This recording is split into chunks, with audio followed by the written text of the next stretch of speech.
लोकमान्य टिळक भाषण. स्वराज्याचा मंत्र देणारे महानायक.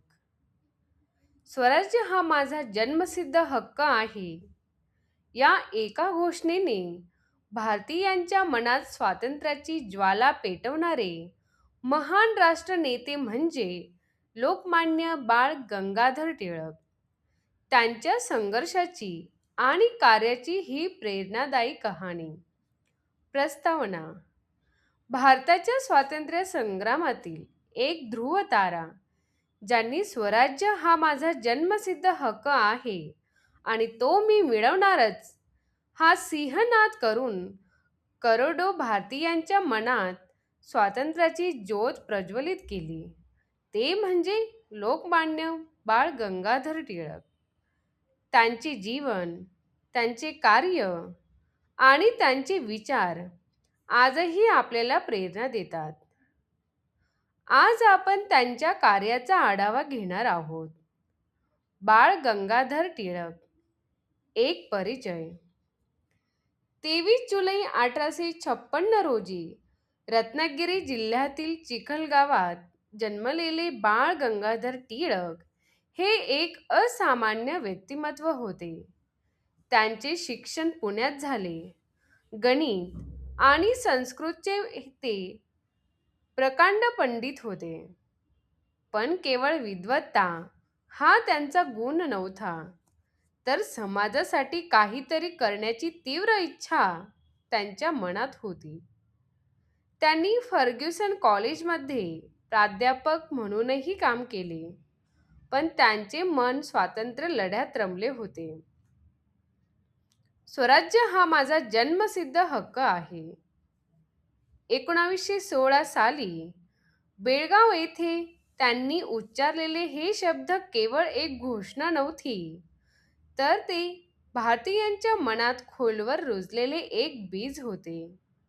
या घोषणेने निष्क्रिय झालेल्या समाजाला जागे केले आणि स्वातंत्र्यासाठी संघर्ष करण्याची नवी उमेद दिली.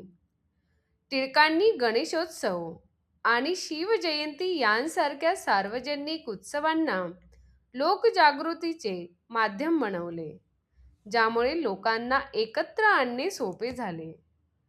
टिळकांचे पत्रकारित्व आणि जनजागृती. टिळकांनी केसरी आणि मराठा या वृत्तपत्रांद्वारे ब्रिटिश राजवटीविरुद्ध आवाज उठवला. त्यांचे लेख धारदार असत आणि ते थेट जनतेच्या मनात पोहोचत असत. या वृत्तपत्रांच्या माध्यमातून त्यांनी राजकीय विचार आणि सामाजिक सुधारणांचा प्रचार केला. त्यांच्या पत्रकारितेमुळे ब्रिटिश सरकार हादरले आणि त्यांनी टिळकांना अनेकदा तुरुंगात टाकले, पण प्रत्येक वेळी ते अधिक मजबूत होऊन बाहेर आले. लोकमान्य टिळकांचा वारसा. लोकमान्य टिळक हे केवळ एक नेते नव्हते, तर ते एक विचारवंत, समाजसुधारक आणि शिक्षण तज्ज्ञ होते. गीता रहस्य हा त्यांचा ग्रंथ आजही अनेक लोकांना प्रेरणा देतो. त्यांचे कार्य, त्यांचे त्याग आणि स्वराज्यासाठी त्यांनी पाहिलेले स्वप्न हे भारताच्या इतिहासात सुवर्ण अक्षरांनी कोरले आहे.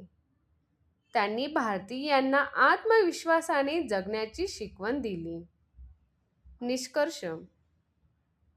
आजही लोकमान्य टिळकांचे विचार आपल्याला आठवण करून देतात की स्वातंत्र्याची किंमत किती मोठी आहे आणि ते टिकवून ठेवणे किती महत्त्वाचे आहे. त्यांचे जीवन म्हणजे त्याग, संघर्ष आणि निस्वार्थ देशभक्तीचे प्रतीक आहे. खऱ्या अर्थाने ते लोकमान्य होते, म्हणजे लोकांचे प्रिय नेते. त्यांच्या कार्याला सलाम.